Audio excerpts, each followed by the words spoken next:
Betamethasone आज का हमारा टॉपिक है। बीटामेथासोन क्रीम की फॉर्म में आपने ये लाजमन देखी होगी, बहुत ही फेमस इसकी क्रीम आती है। लोग ये स्किन्स वगैरह के लिए यूज़ करते हैं अक्सर, जो उनके जिल्द वगैरह के मसले मसाइल हो जाते हैं।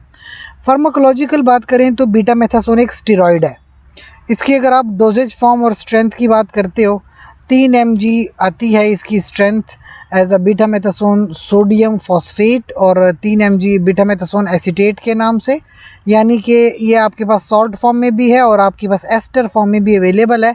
इसके अलावा साथ साथ इसकी इंजेक्टेबल सस्पेंशन भी आती है, यानी इंजेक्शन, और 6 mg पर ml इसका इंजेक्शन आ सकता है। फिर क्लिनिकल यूजेस के आपको मैं बता रहा हूँ इस ड्रग के बारे में, जो कि दरअसल एक स्टेरॉयड है। तो ये करती क्या है, आपको पता हो, ये आपकी इन्फ्लेमेशन यानी सूजन ख़त्म करती है।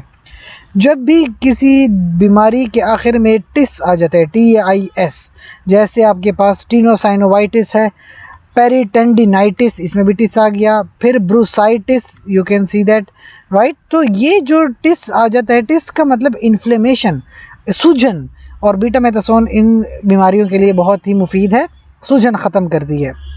फिर डर्माटोलॉजिक, जो जिल्द की बीमारियां हैं, उनमें अक्सर ये इस्तेमाल की जाती है क्रीम के तौर पे। 1 mg पर सेंटीमीटर स्क्वायर के हिसाब से इस्तेमाल की जाती है।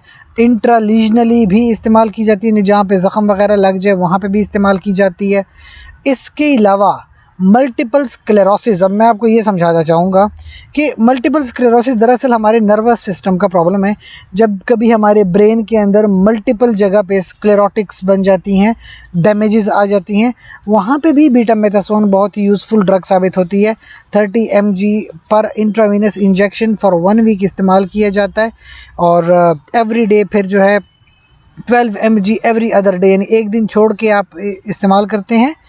इसके अलावा रूमाटॉइड आर्थराइटिस, अब ये टिस आ गया और आर्थराइटिस है, मतलब कि जो आपके जोड़ वगैरह होते हैं उनकी इन्फ्लेमेशन है। लेकिन रूमाटॉइड क्या है, दरअसल ऑटो इम्यून डिजीज़ है, यानी कि आपका इम्यून सिस्टम आपके ख़िलाफ़ जो है काम करना शुरू कर देता है और आर्थराइटिस कर देता है। इसके अलावा ऑस्टियोआर्थराइटिस, यानी आपकी बोन्स वगैरह में कैल्शियम वगैरह की कमी आ गई है, मिनरल्स की कमी आ गई है, उसकी वजह से आपको आर्थराइटिस हो गया है, तब जाके आप इस ड्रग का इस्तेमाल करते हो। इंट्राब्यूरल या इंट्रा आर्टिकुलर या इंट्राडर्मली आप इस ड्रग की इस्तेमाल करते हैं। साइड इफ़ेक्ट्स देखें, जैसे हर ड्रग के साइड इफ़ेक्ट होते हैं, चंद एक साइड इफ़ेक्ट इसके भी हो सकते हैं, जैसे आर्थरालजिया है, कैटारेक्ट जिसको आप मोतिया कहते हैं, डिजीनेस, सर चकराना है, डायबिटीज़ मेलाइटिस, ये तो बहुत इंपॉर्टेंट है। अक्सर आपके पास जो स्टेरॉयडल ड्रग्स होती हैं वो डायबिटीज़ कॉज कर देती हैं। एडिमा, एरिथीमा, जो कि एरिथीमा आपकी जिल्द की बीमारी है, हेडेक, सर दर्द चकराना, सीजर्स आ जाना, स्किन खुश्क हो जाना, वर्टाइगो यानी यही सर चकरा के गिर जाना, फ्लूइड या इलेक्ट्रोलाइट बैलेंस वगैरह डिस्टर्ब हो जाना, एड्रीनल सप्रेशन, यानी आपका जो एड्रीनल ग्लैंड है वहाँ से जो हार्मोन आता है उसको सप्रेस कर देना, साइकोसिस यानी कि नर्वस सिस्टम में प्रॉब्लम काज करना। तो ये कुछ चंद एक साइड इफ़ेक्ट है, लेकिन ये हर किसी में नहीं होते, बट चंद एक लोगों में हो जाते हैं।